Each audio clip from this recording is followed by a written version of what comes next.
இன்னைக்கு நம்ம பார்க்க போகிற செலிபிரிட்டி விஜய் டிவியில் ரீசண்டாக ரொம்பவே ட்ரெண்டிங்கில் போயிட்டுருக்க சீரியலான வினோதினி சீரியலோட ஹீரோவை பற்றி தான். இவங்கள பற்றின ஃபுல் டீட்டெயில்ஸ் தெரிஞ்சுக்கிறதுக்கு முன்னாடி சேனலை சப்ஸ்கிரைப் பண்ணாதவங்க மறக்காமல் சப்ஸ்கிரைப் பண்ணிக்கோங்க. அப்போ தான் நாங்கள் போடுற வீடியோஸ் உங்களுக்கு நோட்டிஃபிகேஷனாக வரும். வாங்க வீடியோக்குள்ளே போகலாம். வினோதினி சீரியலோட ஹீரோ வாசுதேவன். இவங்கள நம்ம எல்லாருக்குமே நல்லாவே தெரியும். ஏன்னா சன் டிவிலே கிட்டத்தட்ட 9 சீரியலில் இவர் ஹீரோவாக நடிச்சிருக்கிறாரு. இவருடைய உண்மையான பெயர் கிருஷ்ணா.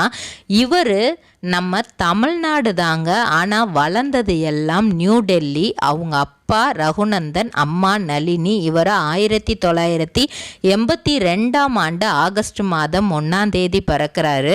தமிழ்நாடு சென்னையில் தான் பிறக்கிறாரு. அதுக்கப்புறம் அவங்க அப்பாவுக்கு வேலையின் காரணமாக நியூ டெல்லியில் கிடைக்கிது. அதனால இவங்க டிரான்ஸ்ஃபர் ஆகி போன இடம் தான் நியூ டெல்லி. மற்றபடி இவர் நேட்டிவ் அப்படின்னு பார்த்தோன்னா தமிழ்நாடு தான். அதுக்கப்புறம் இவரோட பள்ளி படிப்பு, கல்லூரி படிப்பு எல்லாமே ஃபுல்லாகவே நார்த் இந்தியா சைடு தான் ஃபுல்லாகவே இருக்குது. ஸ்கூல் படிப்பை டெல்லியில் உள்ள கேந்திர வித்யாலயாவில் படிக்கிறாரு. படித்து 12th வரைக்குமே அங்கே தான் படிக்கிறாரு. படித்து முடிச்சுட்டு பிர்லா இன்ஸ்டியூட் ஆஃப் டெக்னாலஜி அப்படிங்கிற ஒரு பெரிய காலேஜில் படிக்கிறாரு. 2001 சினி இண்டஸ்ட்ரியை சூஸ் பண்ணுறாரு. அதுக்காக ஒரு 3 months கோர்ஸும் பண்ணுறாரு. Asian Academy of Film and Television அப்படிங்கிறதுல சேர்ந்துட்டு 3 மாத கோர்ஸ் படிக்கிறாரு. எந்த மாதிரியெல்லாம் நடிக்கணும், எந்த மாதிரியெல்லாம் சினிமாவில் ஒரு வாய்ப்பை தேடணும், அதுக்கான அணுகுமுறையெல்லாம் எந்த மாதிரி இருக்கணும், இப்படி நிறைய விஷயங்கள் அந்த 3 மாத கோர்ஸில் கற்றுக்கிறாரு. கற்றுக்கிட்டு கிட்டத்தட்ட 2004-06 இந்த பீரியடில் சிதம்பர ரகசியம் அப்படிங்கிற ஒரு சீரியல் வருது. அதில் தான் கொஞ்சம் ஃபேமஸ் ஆகுறாரு. அதுக்கு முன்னாடி 2003 ஏன்னா 2001 இது எல்லாமே கற்றுக்கிறாரு. அதுக்கப்புறம் 1 வருஷங்கள் வாய்ப்பு தேடியே நாட்கள் போயிடுச்சு. 2003 சஹானா அப்படிங்கிற சீரியலில் வாய்ப்பு கிடைக்கிது. அந்த சீரியலில் அவ்வளோவா வெளியே தெரியலை அப்படின்னாலுமே 2004 சிதம்பர ரகசியம் அப்படிங்கிற சீரியலில் இவர் இருக்கிறது வெளியே தெரிய ஆரம்பிக்கிறது. இவரும் சீரியலில் ஒரு கேரக்டர் தான் நடிக்கிறது வெளியே தெரிய ஆரம்பிக்குது. ஏன்னா அந்த சீரியல் கிட்டத்தட்ட 2 years டெலிகாஸ்ட் ஆச்சு. அதில் நடித்ததை வச்சு இவங்களுக்கு ரேடான், அதாவது ராதிகாவோட சீரியலான செல்வி சீரியலில் 2005 சந்துரு அப்படிங்கிற கேரக்டரில் நடிக்க வாய்ப்பு கிடச்சிச்சு. அதை நல்லாவே யூட்டிலைஸ் பண்ணிக்கிட்டாரு. அதில் நல்லா நடிக்கிறத பார்த்துட்டு அடுத்து 2007 கலைஞர் டிவியில் நான் அவள் இல்லை அப்படிங்கிற சீரியலில் முரளி அப்படிங்கிற ரோல் பண்ணார். 2008 ஜெயா டிவியில் அலைப்பாயுதே அப்படிங்கிற சீரியலில் ஸ்ரீகாந்த் அப்படிங்கிற ரோல் பண்ணார். அதுக்கப்புறம் இதய திருடன் அப்படிங்கிற சீரியல் 2006 வந்துச்சு. அதுலேயும் சின்ன சின்ன ரோல், அது ஹீரோ ரோல் மாதிரி இருக்கும், இருந்தாலும் அதில் பெருசாக அவர் ரீச் ஆகலை. அதுக்கப்புறம் சின்ன சின்ன படங்கள்லையும் சின்ன சின்ன ரோல் நடித்தார். நம்ம கமலஹாசன் நடித்த வசூல் ராஜா MBBSல இவர் ஒரு கேன்சர் பேஷண்ட்டாக வந்திருப்பார். ஜீவா, அப்புறம் அனந்தபுரத்து வீடு அப்படின்னு 2010 வந்துச்சு. அதில் ஜீவாங்கிற ரோல் பண்ணியிருப்பாங்க. இன்னும் சொல்லப்போனால் அதில் இவர் வில்லனாக பண்ணியிருப்பார். இவங்க ஒய்ஃபான சாயா சிங் ஹீரோயினாக பண்ணியிருப்பாங்க. ஏன்னா அந்த டைமில் இவங்க 2012 தான் இவங்களுக்கு சாயா சிங்கோட மேரேஜ் ஆகுது. சிந்து பைரவின்ற ஒரு சீரியல் 2010 பண்ணுறாங்க. அதுக்கு முன்னாடியே 2009 ஈரம் படத்தில் இவர் நடிச்சிருப்பார். 2012 அதுக்கு முன்னாடி ஃப்ரெண்ட்ஷிப் ஏற்படுது. அந்த ஃப்ரெண்ட்ஷிப்பை வீட்டில் சொல்கிறதுக்கு இவருக்கு பயங்கர பயம். ஆனால் சாயா சிங் அவங்க வீட்டில் போயிட்டு ரொம்பவே ஈஸியாக இந்த விஷயத்த சொல்லிடுறாங்க. இவங்க கிட்ட பேசும்போது சொல்கிறாங்க, இந்த மாதிரி எங்கள் வீட்டில் சொல்கிறதுக்கே எனக்கு பயமாக இருக்குது, என்ன சொல்லுவாங்கன்னே தெரியல. இப்போதான் சினி இண்டஸ்ட்ரிக்குள்ளே சின்ன சின்ன படங்கள், அதுக்கப்புறம் சீரியல்ஸ் அடுத்தடுத்து பண்ணிகிட்ருக்கேன். இப்போ போயிட்டு இந்த மாதிரி ஒரு விஷயம் இருக்குது அப்படின்னு எங்கள் வீட்டில் சொன்னால் அதை எப்படி எடுத்துப்பாங்கன்னு எனக்கு தெரியல அப்படிங்கிற மாதிரி சொல்கிறாங்க. அப்போது சாயா சிங் ஃப்ரெண்டாக இருக்கும்போதே அவங்க அப்பா அம்மாவை பற்றிலாம் நல்லா தெரியும். அதனால் நானே அவங்க வீட்டில் பேசுகிறேன் அப்படின்ட்டு சாயா சிங்கை அவங்க வீட்டில் பேசி பெர்மிஷனும் வாங்கிடுறாங்க. அதுக்கப்புறம் குடும்பத்தோட சம்மதத்தோடையே 2012 இவங்களுக்கு சாயா சிங்கோட திருமணம் நடக்குது. அதுக்கப்புறம் 2013 தெய்வ மகள் அப்படிங்கிற ஒரு சீரியலில் வாய்ப்பு கிடைக்கிது. அந்த வாய்ப்புமே சாயா சிங் மூலியமாக தான் கிடைக்கிது. ஆக்சுவலாக தெய்வ மகள் சீரியலில் ஹீரோயினாக நடிக்கிறதுக்காக சாயா சிங்கை கேட்டிருக்காங்க. அப்படி ஆடிஷனுக்கு போனப்போ தான் அந்த கதையில் இது எனக்கு ஆப்டான கதை இல்லை, பெட்டர் நீங்கள் என்னோட ஹஸ்பண்டுக்கு இந்த சான்ஸை நீங்கள் கொடுக்க முடியுமா அப்படின்னு சொல்லி கேட்டிருக்காங்க. அப்போது அந்த டைரக்டர் அவரை பார்த்துட்டு ஒரு வில்லன் ரோல் இருக்குது, அந்த வில்லன் ரோலுக்கு இவர் ஃபேஸ் கரெக்டாக இருக்கும், நீங்கள் பண்ணுறீங்களா அப்படின்னு கேட்டப்போ அவர் சொல்லியிருக்காரு, ஹீரோயினா என் ஒய்ஃப் பண்ணட்டும், வில்லனா நான் பண்ணுறேன் அப்படின்னு சொல்லியிருக்கிறாரு. ஆனால் அவங்க ஒய்ஃப் சாயா சிங் என்ன சொல்லிட்டாங்கன்னா, நான் இப்போதைக்கு நடிக்கலை, நான் ஃபேமிலியை நான் பார்த்துக்கிறேன், நீ நடி, ஆனால் வில்லனா இல்லை ஹீரோவாக தான் கண்டிப்பாக பண்ணணும், ஹீரோங்கிற ரோல் கொடுத்தா பண்ணு, இல்லைன்னா பண்ண தேவையில்லை அப்படிங்கிற மாதிரி ஸ்ட்ரிக்டாக சொல்லியிருக்கிறாங்க. ஸோ அந்த டைரக்டர்கிட்ட திரும்ப போய் இவங்க இது பண்ணுறாங்க, இந்த மாதிரி வில்லன்னா நான் அந்த நடிக்க விரும்பலை, நான் நிறைய சீரியலில் இதுக்கு முன்னாடி ஹீரோவாகவும் பண்ணியிருக்கேன், ஸோ இதில் ஹீரோன்ற சான்ஸ் கொடுத்தீங்கன்னா நான் பண்ணுறேன், இல்லைன்னா வேணாம் அப்படிங்கிற மாதிரி சொல்லிட்டாங்களாம். ஸோ இப்படி கிடச்சது தான் பிரகாஷ் அப்படிங்கிற ரோலு. கிட்டத்தட்ட அந்த பிரகாஷுங்கிற ரோலு இப்போ வரைக்கும் மக்கள் மத்தியில் பேசப்படுது.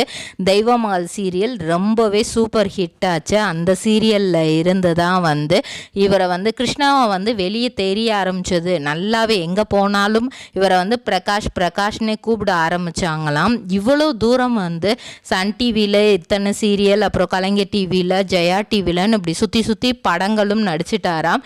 இருந்தாலும் இவருக்கு இன்னும் தமிழ் எழுத படிக்க தெரியலையாம். தமிழ் பேசுகிறதுக்கே தமிழ் பேசுகிறதுக்கு வரும், ஆனால் எழுத படிக்கிறது இன்னும் பெருசாக கற்றுக்கலையாம். அது நானே அதை ஒரு ஷேமாக ஃபீல் பண்ணுறேன். இவ்வளோ நாட்கள் ஆயிடுச்சு, இவ்வளோ வருஷங்கள் ஆயிடுச்சு, இன்னும் நம்மளுக்கு தமிழ் சரிவர எழுத படிக்க தெரியலையே. நம்மளோட நேட்டிவ் தமிழ்நாடாக இருக்குது, நம்ம பிறந்து வளர்ந்தது என்னதான் டெல்லியாக இருந்தால் கூட நம்ம நேட்டிவ் தமிழ்நாடு தான், அந்த சொந்த ஊருக்காக கூட நம்ம அதை படிச்சுக்கலையே தெரிஞ்சுக்கலையே அப்படின்னு சொல்லிட்டு அடிக்கடி நிறைய அதை ஃபீல் பண்ணுவாராம். அதுக்கப்புறம் ஒரு காதல் செய்வீர் அப்படிங்கிறதெல்லாம் நடிச்சிருக்கிறாரு. நிறைய ப்ராஜெக்ட் இவருக்கு அடுத்தடுத்து வந்துகிட்டே தான் இருக்குமா. இவரே நம்ம அவ்வளோ கேப்பபிளா அப்படின்லாம் ஒரு கட்டத்தில் யோசிச்சிருக்காராம். ஏன்னா ஒரு சீரியல் முடிஞ்சோடனே அடுத்த சீரியல், இல்லை ஒரு சீரியல் நடந்துட்டு இருக்கும் போதே அடுத்த சீரியலுக்கான வாய்ப்புகள் வந்துகிட்டே இருக்குது.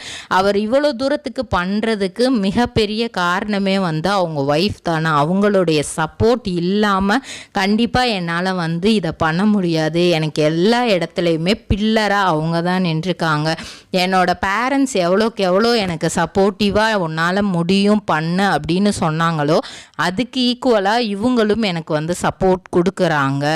அது அவங்க இல்லை அப்படின்னா இத்தனை ப்ராஜெக்ட் கிடச்சிருக்குமா, முக்கியமாக தெய்வ மகள் கிடச்சிருக்குமா அப்படிங்கிறதே எனக்கு தெரியல அப்படிங்கிற மாதிரி சொல்லியிருக்காரு பல இன்டர்வியூஸில். அதுக்கப்புறம் 2020 நாயகி அப்படிங்கிற சீரியலில் எழில் அப்படிங்கிற ரோல் பண்ணியிருக்காரு. அதுக்கப்புறம் அதுக்கு முன்னாடி 2019 இவங்க 2 பேருமே சேர்ந்து ரன் அப்படிங்கிற ஒரு சீரியல் நடித்தாங்க. அந்த சீரியல் பார்க்கவே கொஞ்சம் டிஃப்ரெண்ட்டாகவே இருந்துச்சு. ஏன்னா ஹஸ்பண்ட் அண்ட் ஒய்ஃபாக இவங்க பேர் பண்ணி அந்த சீரியலில் ரொம்பவே சூப்பராக பண்ணியிருப்பாங்க. அது பண்ணதுக்கப்புறம் தான் நாயகி சீரியலில் எழிலா பண்ணார். அதுக்கப்புறம் தாலாட்டு அப்படிங்கிற சீரியல் பண்ணார். டோட்டலாக சன் டிவியே இவருக்கு கிட்டத்தட்ட 9 ப்ராஜெக்ட் கொடுத்துருக்கு. என்னதான் மற்ற சேனல்ஸ் இவருக்கு கொடுத்துருந்தாலுமே சன் டிவியை எப்போவுமே அவர் மறக்க மாட்டார். ஏன்னா அந்த ஒரு படத்துக்கான சான்ஸ் அப்படிங்கிறது சன் டிவி சீரியலில் ஃபேமஸ் ஆனதுக்கு அப்புறம் தான் கிடச்சிச்சு. முக்கியமாக செல்வி சீரியல்லாம் எனக்கு நிறையாவே என்னோட ரோல் நிறையா இருந்ததுனால என்ன நான் இன்னும் மெருகுபடுத்திக்கிற முடிஞ்சிச்சு. ஒவ்வொரு இடத்துலையுமே என்ன நான் டெவலப் பண்ணிக்கிற முடிஞ்சு. ஒரு சீரியல்லேருந்து இன்னொரு சீரியல் வரும்போது அதோட கேரக்டர் அதில் வில்லனாக நடித்தா கூட இந்த மாதிரி நான் இருக்கவே கூடாது அப்படின்னு நினைப்பாராம்.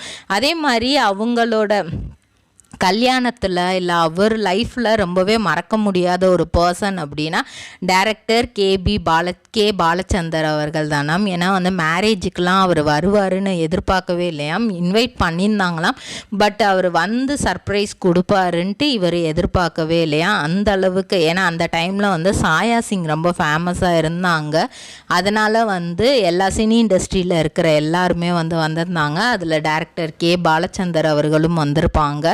ஸோ அதுக்கப்புறம் இப்போது வினோதினி சீரியலில் வந்து ரொம்பவே பரபரப்பான ஒரு கட்டம் தான் போயிட்டுருக்கு. இவங்க வினோதினி கிட்ட வந்து அந்த விஷயங்களை வந்து கேட்பாங்களா, அதாவது அவங்க அம்மாவுக்கு வந்து இவங்க 2 பேரையும் மேரேஜ் பண்ணி வச்சுட்டா நல்லது அப்படிங்கிற மாதிரி தோணுது. அந்த விஷயத்த வாசுதேவன் வினோதினி கிட்ட கேட்பாங்களா மாட்டாங்களா, 2 பேரும் என்ன பேசிக்கிடுவாங்க அப்படிங்கிறது தான் அடுத்தடுத்த கதை கட்டமாக இருக்குது. அதில் இவருக்கு டாக்டராக நடிக்கிற திவ்யா அப்படிங்கிறவங்க ரொம்பவே சூப்பராக நடிச்சிட்ருக்காங்க. அவங்கள பார்த்து இவர் நிறையாவே இன்ஸ்பயர் ஆகிருக்காராம். அது மட்டும் இல்லாமல் நீ ஃப்யூச்சரில் பெரிய ஹீரோயினாக வருவ அப்படின்ட்டு அந்த பொண்ணையும் இவர் எப்போவுமே என்கரேஜ் பண்ணிகிட்டே இருப்பாராம். இதே மாதிரி பல செலிப்ரிட்டிஸோட பயோகிராஃபி தெரிஞ்சுக்கிற சேனலை மறக்காமல் சப்ஸ்கிரைப் பண்ணிக்கோங்க. சொந்தமாக தொழில் தொடங்கணும்னு ஆசையா, ஆனால் முதலீடு நினச்சி கவலையாக இருக்கா? கவலை விடுங்க. ஆர்ஆர்ஆர் ட்ரேடிங் கம்பெனி இப்போது உங்களை ஒரு வெற்றிகரமான பிஸ்னஸ் மேனாக மாற்ற ரெடியாக இருக்கும். முக்கிய அம்சங்கள் என்னென்னா, பாக்குமட்டை தட்டு தயாரிப்பு தொழில் ரொம்ப சிம்பிள், ஆனால் லாபம் அதிகம். நாங்களே லோனும் அரேஞ்ச் பண்ணி தரோம். இதில் ஸ்பெஷல் என்னென்னா 25% 35% வரைக்கும் மானியமும் கிடைக்கும். உயர்தர மிஷின்ஸ் மற்றும் தரமான ரா மெட்டீரியல்ஸ் வருஷம் முழுக்க நாங்களே சப்ளை பண்ணிடுவோம். நீங்கள் தயாரிக்கிற தட்டுக்களை நாங்களே நேரடியாக வாங்கிக்கிறோம். வாழ்க்கையில் ஜெயிக்க இதுதான் சரியான நேரம். உடனே கால் பண்ணுங்கள். தொடர்புக்கு 8015983336. ஆர்ஆர்ஆர் ட்ரேடிங் கம்பெனி, உங்கள் முன்னேற்றத்திற்கு எங்களது கரம்.